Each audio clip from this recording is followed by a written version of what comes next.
So with the practice, we try to do it, to cultivate our minds every day until it's something that's natural for us to do. We offer food and then listen to the Dhamma, bringing our hearts to peace.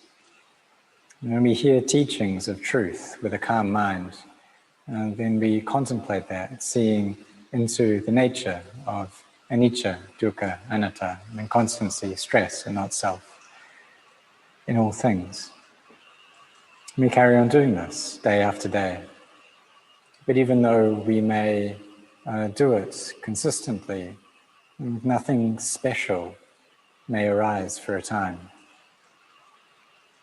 But after a while, after constant practice, one day we will meet with a peaceful mind, a mind that comes together and clarity arises, seeing into the nature of conventions that before we had never observed. Even though this samuti, convention, has always been here, and vimutti, liberation, has always been present, we just haven't been able to see it previous. And just like if someone, even though they have eyes, their eyes aren't good, they're not functioning, they're blind, then they won't be able to see. So the eyes of the flesh, it's like that. If they're not working, there'll just be darkness. But if we can open up our eyes of Dhamma, then we'll see the truth. Because the nature of all things already is to be inconstant, stressful, and not self. That's how they always have been. There are some people who believe that since the Buddha has passed away into final Nibbana, there are no enlightened beings in the world. There are no arahants. And that, and because there are no awakened beings present, then they have to find the path to truth all by themselves. They don't believe in anyone else's teachings. But this is just like someone who is blind and trying to see. And we can make a comparison. We'll say there was a great doctor who was very skilled, and say that physician passed away. Does that mean that the knowledge of medicine passes away with him? That knowledge is still there. The subject of medicine still exists in the world, and if people study it, then they'll reach that knowledge for themselves. And so the knowledge of Dhamma is still present. It's not that it's died. And the true Buddha is still here because he is present in the Dhamma. Whoever sees the Dhamma will see the Buddha. There was one monk who got great delight in seeing the Buddha's body and being close to the Buddha physically. There was great joy that arose in him through this. But he also had delusion. He was lost in physicality and mentality. When he was close to the Buddha, his heart was full, and he had quite deep samadhi, so he was able to experience great joy just from the Buddha's presence. But he needed to be around the Buddha, and when he was far away from the Buddha, then he started getting sad and depressed. He wanted to be close to him. So the Buddha taught him to not attach, that sankharas, conditioned phenomena, are inconstant, they're unstable. And through this teaching, wisdom arose in his heart. He was able to see into truth and attain to arahantship. So when we gain knowledge in our minds, this happens due to our bharami being full. It requires us to have put in a lot of effort previous to that awakening. Just as if we are to start a fire or to produce a spark, that requires great effort. We have to rub 2 fire sticks together for a long time. Or to find water in the ground, we have to dig for many, many days to get there. And so taking our hearts out of suffering depends upon the effort that we put in. Therefore, we must try, we must endeavor and set our hearts on this practice. Just like the people who have come to the monastery today. And many offer food every single day, no matter what the weather is. Even if it's raining hard, they still come. Because they are thinking of the Buddha, they miss the Buddha. So they come to the monastery to pay homage to the Buddha, the Dhamma, the Sangha. When we do this, we're cultivating an internal wealth. And this wealth that comes from goodness, that comes from hearing the teachings. So we also have external wealth as well, and we use that to take care of ourselves, to look after our families, and if we have children, to look after them. But this internal wealth is something that's very important, that arises from our virtue, from generosity, and from listening to the Dhamma, and from developing peaceful, collected states of mind. It's something that's truly ours because it can't be taken by anyone else. If we cultivate it, we practice in the right way, then we gain this internal wealth. So it's intelligent for us to do this, and those with wisdom will be intent on seeking out this inner wealth, this Arya Sap, which is a wealth that's far away from enemies. So floods and fires, other kinds of disasters, these are the enemy of our wealth. And it's able to destroy external wealth, but it can't touch the wealth of our hearts.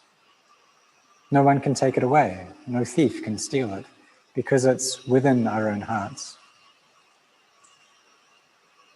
So now we have the opportunity to cultivate this noble wealth. We should do that. We should use that opportunity as best we can. Even if we just have brief periods through the day of 5 minutes or 10 minutes, we use that to establish our mindfulness and bring our hearts to peace, to make sati continuous, so that our samadhi becomes firm and wisdom arises. This wisdom comes up together with firm samadhi. And if our hearts are stable, still, and peaceful, then we will understand the truth of nature. We'll see into the nature of the world. When our minds proliferate, they're always thinking about issues of self. They take everything personally. Say we see a glass, and the mind may think that it's either big or small, but really it's neither of those things. If that glass is sitting there by itself, it's neither big nor small. But if we take another glass and put it next to it, then the mind starts giving rise to these conventions of comparison. But this is just proliferation that happens in the mind. And if our hearts are peaceful, then we'll see the mind proliferating as it happens. And knowledge arises. Knowledge comes up within our hearts. Seeing that that's just what happens, that all of these things arise from internal proliferation. If we haven't seen it clearly before, it's because our minds are lacking peace. But when they have peace, then we'll understand this with great clarity. Our minds become empty. And we see all things are of the nature to degenerate, to disintegrate, to eventually separate out. All the energy of things in this world disperses.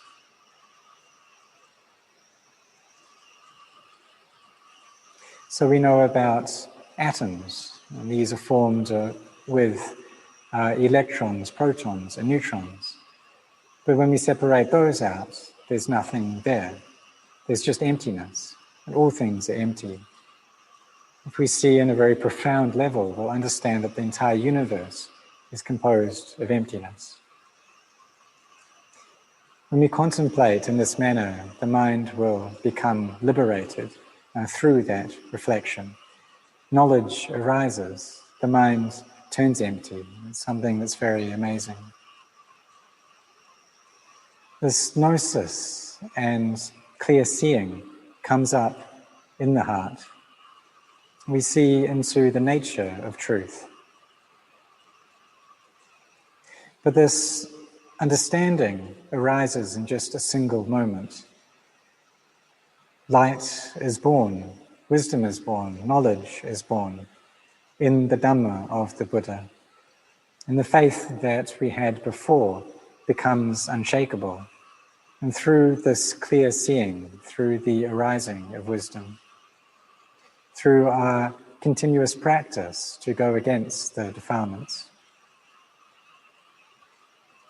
So therefore, now that we have the time to practice, we should use that and be intent on giving our time the most value that we can. Trying to abandon all unskillful things and not getting caught up and lost in news. Because there's so much information, so much news these days. And if we look at it all, we won't have any time left.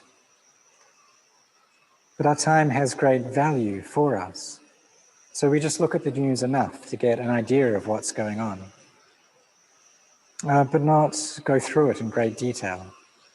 Because this news is not able to relieve the suffering in our heart. It may be necessary living in society to have some idea of current events, but we know a sense of balance, of enoughness in that, and don't view it so much that it causes our hearts to become unstable and upset, but rather put our emphasis on the practice, on contemplation, on bringing the mind to peace. When we see into the nature of conventions and experience liberation, then we'll truly understand the great goodness of the Buddha. We'll see that the Buddha really is limitless. The Dhamma and the Sangha are really limitless. Appamano Buddho, Appamano Dhammo, Appamano Sangho. The faith that we already have becomes stronger, more powerful. And our hearts then fill up with joy and give rise to this great inner wealth. And we see the benefits of the practice that we have done up until now. So when we have external wealth, we use that in good ways, in ways that give benefits to ourselves and to others. We give to those who are in need, we're charitable. And we also keep a portion for ourselves to take care of our bodies in times of sickness, to look after our family. But always using this wealth in a way that's devoted to goodness, to benefit. It shows that we have hearts that are imbued with kindness and compassion, with love and care for ourselves and for others. And this is the heart of a bodhisattva. And it may just be a small bodhisattva at the moment. But if we act in this way, then we fill up with joy and happiness.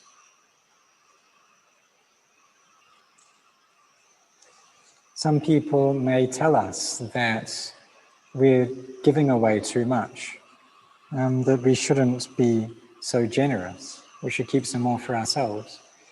But we just want to help others. We see people in difficult situations and we want to give them a helping hand. But we also have a sense of proportion in that as well. That we don't harm ourselves through this giving, we don't harm others as well, but rather we are helpful to both ourselves and to others. Luang once said that for people who go and release fish or cows that are destined to be slaughtered otherwise, but they buy them and release them, that's very good, and it's a very beneficial thing to do. But are we able to buy all of the cows in the world, all of the fish in the world, to release them all?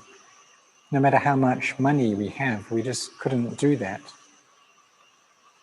And so when we have the energy to do these things, we do them. But we also know that there's limitations to our goodness, to what we're able to do to help other beings. We may see some frogs that are in the market, and we buy them, release them, giving them back their lives. This brightens up our hearts.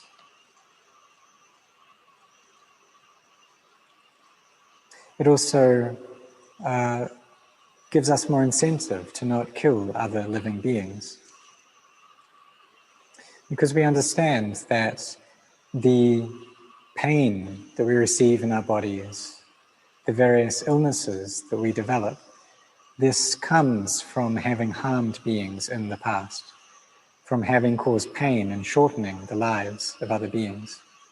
And that's what gives rise to our sickness.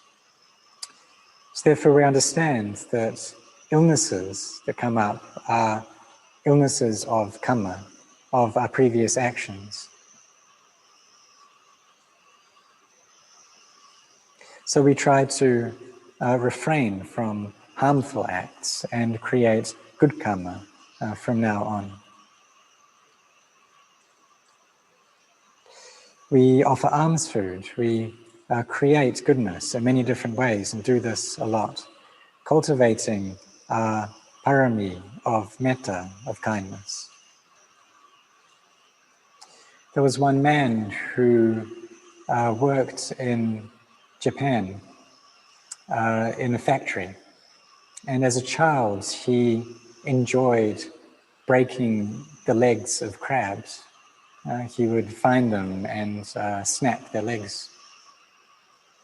And so when he was working in this factory, there was once an accident one day, and his arms got caught in the machine and they were cut off. He understood that this was his karmic debtors coming back to settle old scores, that this had arisen due to his own previous bad deeds. So when we understand the law of karma with clarity, we'll know this for ourselves in our own hearts, and we'll try to create as much good karma as possible and abandon all bad karma. And the faith that we have strengthens through that knowledge. We bring up wisdom as much as possible, understanding the nature of reality and perceiving the true goodness, the great and beautiful qualities of the Buddha. This will bring tears to our eyes if we truly understand just how great the qualities of the Buddha are. Light pours into our hearts. We see the nature of arising, persisting, and ceasing. We understand that everyone must grow old, must get sick and must die, and we're moving closer and closer towards our demise with every passing day. We may see this in a very profound way, and understand that it's like we're all trapped in a house that's caught on fire. We feel like we need to find the way out. Another comparison may be that if we're stuck in a city that was rampant with COVID, that almost everyone in that city had contracted COVID, and we knew that if we stayed longer there, then we would have to get it for sure. That in staying, we would with every passing moment, come closer to our death. This would give us the energy to find the way out of that city in order to survive. So we find a path out. We see that all people are moving closer to death. That the house we're living in has caught on fire. Old age, sickness, and death are closing in on us steadily. So we try to find a way out. Seeing the danger in the cycle of birth and death, in old age, sickness, and death, we develop goodness as much as we can. So this recollection on the danger in the cycle of samsara gives us faith to develop goodness. But we need to make sure that this recollection doesn't cause us to become depressed. Rather, it gives us the incentive to give alms food, to be charitable, to listen to the Dhamma, to not just get lost in social media, but rather use our time with intelligence, to have wisdom in how we manage our lives, how we use our time. So I ask for all of you to try your best, to train your lives with this time that you have left. To practice lifting up the level of our mind until we see into the Dhamma. And this insight, it just takes one moment for it to come about, but it gives us great joy. Our hearts fill up and we see the Buddha. We understand that truly the Buddha is still here. So may you all be intent on this practice and may you grow in blessings.